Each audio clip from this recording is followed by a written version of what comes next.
Hello, my name is Dominick Howe, and this will be my WGST 2115 final project. I'm going to be looking at something that I have a lot of interest in, video games. I'll be looking at how video game studios have used the push for greater representation to increase profits and attract new audiences. I'll be looking at two of my favorite video game series and how they have changed as the social trends in the world around us have changed. And what has resulted from that and what we can take away from such a thing. Looking at the game franchises that I'll be focusing on today, you have the Subnautica franchise, which had games that came out in 2018 and 2021. So, a couple years apart. And then, known by many, beloved by many, critiqued by some, The Last of Us. Games coming out in 2013 and 2020. And I believe these are good examples because one came from a small studio and the other is from a very large AAA publisher, and they have completely different themes, but they've both been shaped by social justice and just societal wants as, different times between the games. I'm very fond of these series and the games within them. Both series currently have 2 games, and I have 100% completed all 4. Well, obviously, spoiler warning because the social justice is a integral aspect of the Last of Us series, and as you will see, also pretty present in the second Subnautica game. So, looking at Subnautica, you have a very beloved independent game that came out in the mid 2010s. First coming into development in 2014 and releasing in 2018. And the first game focused around you playing as just a completely unknown character with no voice lines and no personality as you navigated the underwater world that your spaceship had crashed in and just figuring out what was going on and how to get off the planet. And that's really that all came to the game. And there was a very large mystery aspect where you have no memory of what you're doing and you have to figure out what's going on through the wreckage of the ship. And from there, you learn about, what actually happened to your ship and what's happened on the planet before you.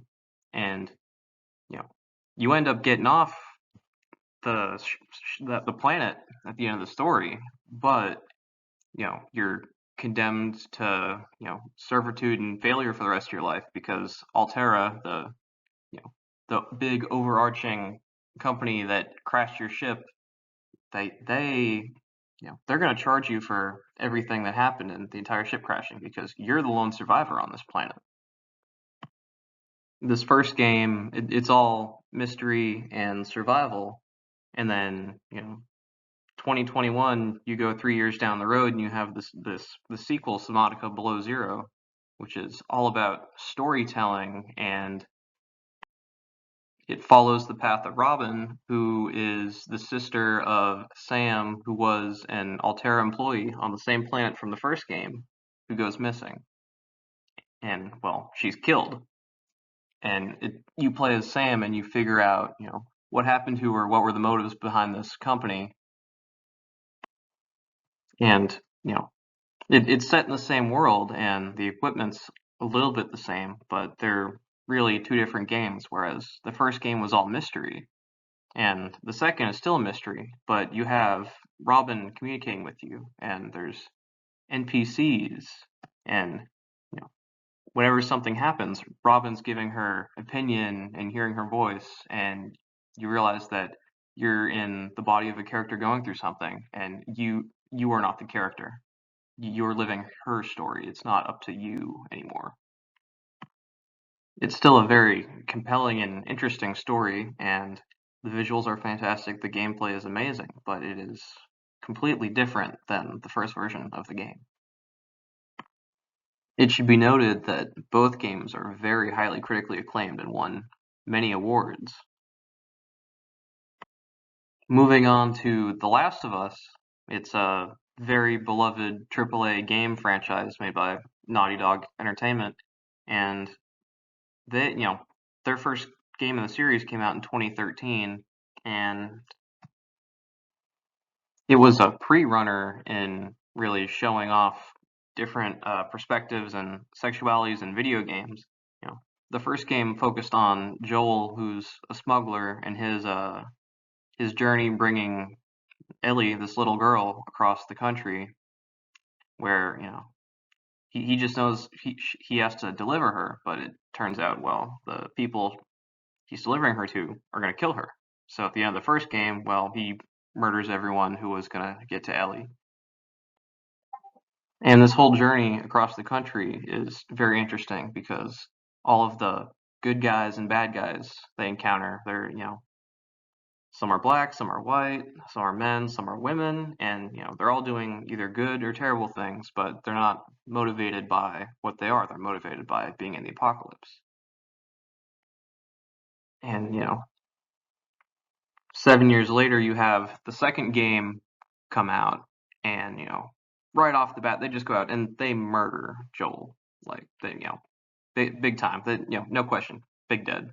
And the people who do this are led by Abby, the girl in the top left, and big, strong, independent character.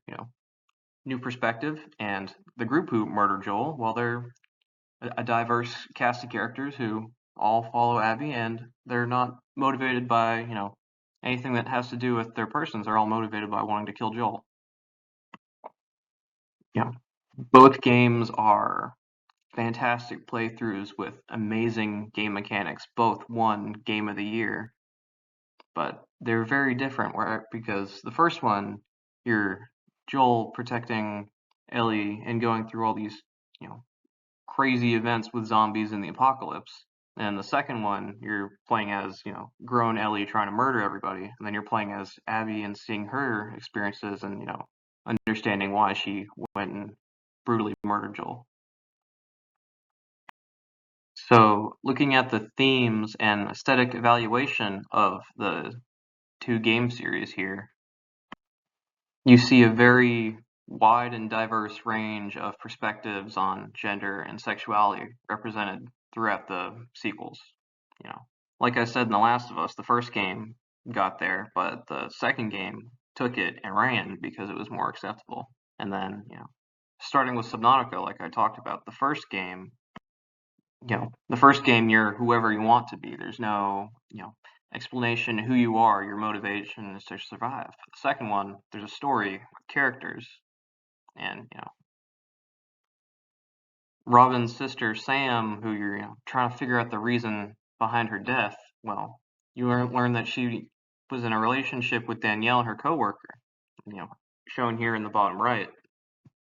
And this is a game about solving a murder and trying to figure out things on a strange planet that's underwater, above water, and trying to take down this big evil company. But you're still exposed to gender and sexuality, which was not present in the first game. It only came out 3 years before it, showing how society was just like, okay, yeah, you can put this in here. And looking at The Last of Us Part 2, and Naughty Dog as a publisher, they're always at the forefront of making changes and putting things out there. And Ellie grows up and she's like, well, I like girls. So she's depicted with Dina, her girlfriend, who soon becomes her baby mama, and they're not really defined by they don't let their sexuality define their characters. They're still full-fledged characters who happen to be lesbians, and they quite literally go to the ends of their world for each other, and it's a great romance story that couldn't really be told 10 years before the game came out. And then you go look at the Abby storyline, and she takes in these two kids, Lev and Yara, and Lev is transgender and talks about what it's like living in this strange cult in the woods and gender dysphoria and everything that comes with it, which again, this is a game taking place in the apocalypse, but these stories are able to be told in pushing for representation in our society that, didn't really allow this to happen in the past. Well, obviously parts of the original audience will object to this, and the studios, just realize that there's more profits in attracting more people to their product, so they went, well, you don't like this, you can leave and bring on more people. And like the first games, these sequels in their respective series were wildly popular. Last of Us Part 2 was, game of the year, and it spawned an HBO, TV series following the game, and Subnautica has a third game that's going to come out this year.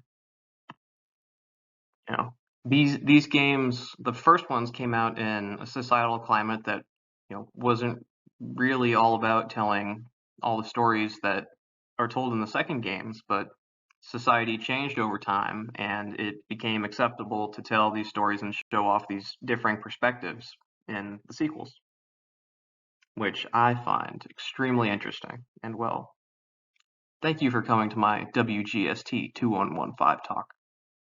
Great semester.